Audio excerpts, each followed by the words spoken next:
ఆరుగురిని హత్య చేసిన రాజ్ కుమార్ శవమై తేలాడు.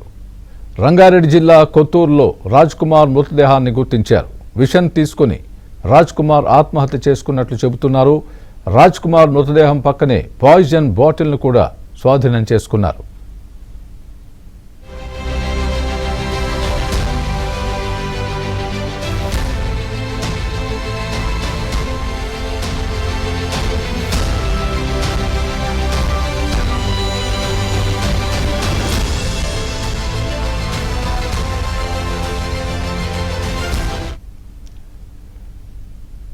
ఆరుగురిని హత్య చేసిన రాజ్ కుమార్ శవమై తేలాడు. రంగారెడ్డి జిల్లా కొత్తూరులో రాజ్ కుమార్ మృతదేహాన్ని గుర్తించారు. విషం తీసుకుని రాజ్ కుమార్ ఆత్మహత్య చేసుకున్నట్లు చెబుతున్నారు. రాజ్ కుమార్ మృతదేహం పక్కనే పాయిజన్ బాటిల్ను కూడా స్వాధీనం చేసుకున్నట్లుగా తెలుస్తోంది. ఇదే అంశానికి సంబంధించి మరింత సమాచారం మా ప్రతినిధి ప్రవీణ్ చెప్తారు. ప్రవీణ్, చెప్పండి. పాయిజన్ బాటిల్ కూడా అక్కడ ఉన్నట్టుగా మనం చూస్తున్నాం. ఆ బాటిల్ని స్వాధీనం చేసుకున్నట్లుగా తెలుస్తోంది. దాని ద్వారానే ఆయన పాయిజన్ తీసుకున్నట్లుగా అనుమానిస్తున్నారు. మీ దగ్గర ఉన్న పూర్తి అప్డేట్ ఏంటి? ప్రస్తుతం అక్కడ ఉన్నటువంటి ప్రత్యక్ష సాక్షుల దగ్గర నుంచి ఏమైనా సమాచారం వచ్చిందా? షాబాద్ సీరియల్ కిల్లర్ రాజ్ కుమార్ మృతదేహం అయితే మాత్రం పోలీసులు స్వాధీనం చేసుకోవడం జరిగింది. కొత్తూరు మండలం పంజర్ల సమీపంలో రాజ్ కుమార్ యొక్క మృతదేహాన్ని పోలీసులు ఐడెంటిఫై చేయడం జరిగింది. ఎందుకంటే ఉదయం నుంచి కూడా అదే ప్రాంతంలోనే పోలీసులు తిరుగుతూ ఉన్నారు. ఎందుకంటే నిన్న ఉదయం కూడా తను కనిపించి పరారయ్యాడు అనేటువంటి కొంత అనుమానాస్పదంగా కూడా నిన్న వార్తలు రావడం జరిగింది. దీంతో ఎటకేలకు రాజ్ కుమార్ మృతదేహాన్ని అయితే మాత్రం అక్కడ ఉన్నటువంటి స్థానికులు గుర్తించి పోలీసులకు సమాచారం అందించడం, పోలీసులు కూడా ఘటనా స్థలానికి చేరుకొని వెరిఫై చేశారు. రాజ్ కుమార్ మృతదేహం పక్కనే పాయిజన్ బాటిల్ ఉంది. ఈ హత్య తర్వాత తాను చనిపోతానంటూ కూడా కుటుంబ సభ్యులతో, అంటే వారి తండ్రికి ఫోన్ చేసి సమాచారం ఇచ్చాడు. అనంతరం అక్కడి నుండి కూడా పరారయ్యి తను ఆత్మహత్య చేసుకున్నటువంటి సంఘటన ఇప్పుడు సంచలనం రేకెత్తిస్తుంది. అతని కోసం దాదాపు మనం చూసాం 12-13 బృందాలుగా గాలింపు చర్యలు చేపట్టారు. వేరే స్టేట్స్ లో కూడా గాలింపు చర్యలు చేపట్టారు.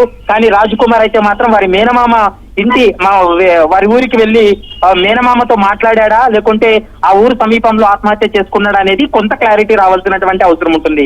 ఎందుకంటే ఈ పంజర్ల గ్రామం వారి మేనమామకు సంబంధించినటువంటి ఊరు. ఆ ఊరు వరకు వెళ్లి పాయిజన్ కొనుగోలు చేసి ఒక వెంచర్ లో, అంటే ఒక ఖాళీ ప్రదేశంలో, నిర్మానుష్యమైనటువంటి ప్రదేశంలో తను ఈ యొక్క పాయిజన్ తీసుకొని ఆత్మహత్యకు పాల్పడ్డాడనేది పోలీసులు ఒక ప్రాథమిక అంచనాకు రావడం జరిగింది. మనం ఘటనా స్థలంలో ఉన్నటువంటి ఫోటోను గమనించినట్లయితే పక్కనే ఉన్నటువంటి ఒక పాయిజన్ బాటిల్ స్వాధీనం చేసుకున్నారు. తన నోటి నుండి, ముక్కు నుండి కూడా విపరీతంగా రక్తస్రావం కూడా జరిగినటువంటి సందర్భం కూడా కనపడింది. అయితే ఇది ఉదయం 10-11 గంటల ప్రాంతంలో ఈ సంఘటన జరిగి ఉండవచ్చు అనేది పోలీసులు ఒక అంచనాకు రావడం జరిగింది. తర్వాత పోలీసులకు సమాచారం రావడం, ఘటనా స్థలానికి చేరుకొని వెరిఫై చేసే సమయానికి ఇంత సమయం పట్టింది అనేది కొంత అక్కడి నుండి మనకు సమాచారం అందుతుంది. మరి కొద్దిసేపట్లోనే ఫీచర్ సిటీ పోలీసులు ఈ ఆత్మహత్యకు సంబంధించి కూడా ఒక క్లారిటీ ఇచ్చేటువంటి అవకాశం అయితే కనిపిస్తుంది. గత 2 రోజులుగా మనం కూడా భావించాము ఏదో ఒక ప్రాంతంలో తను ఆత్మహత్య చేసుకొని చనిపోయి ఉంటాడని. ముందు నుంచి కూడా కొంత అనుమానం ఉంది. ఇప్పుడు కూడా పంజర్ల సమీపంలో ఒక నిర్మానుష్యమైనటువంటి ప్రదేశంలో తను ఆత్మహత్య చేసుకున్నట్టు పోలీసులు అయితే నిర్ధారణకు రావడం జరిగింది. నిర్ధారణకు వచ్చిన తర్వాత ప్రస్తుతం పోలీసులు కూడా అధికారికంగా వెల్లడించినటువంటి పరిస్థితి కనపడుతుంది. వారి మేనమామ ఊరు సమీపంలోనే ఈ సంఘటన జరిగింది. వారి మేనమామను కూడా పూర్తి స్థాయిలో పోలీసులు విచారించేటువంటి అవకాశం ఉంటుంది. లేదా అక్కడ ఊరిలో ఎవరైనా స్వయంగా అతను చూసినటువంటి వ్యక్తులు కానీ, లేదా అక్కడ డెడ్ బాడీని ముందుగా ఎవరైతే ఐడెంటిఫై చేశారో ఆ వ్యక్తులను కూడా పోలీసులు అయితే మాత్రం విచారిస్తున్నారు. మరి కొద్దిసేపట్లోనే ఈ ఆత్మహత్య సంఘటనకు సంబంధించి మరికొన్ని కీలక అంశాలు బయటపడేటువంటి అవకాశం అయితే కనిపిస్తుంది. Swamy, right, thanks for the update Praveen.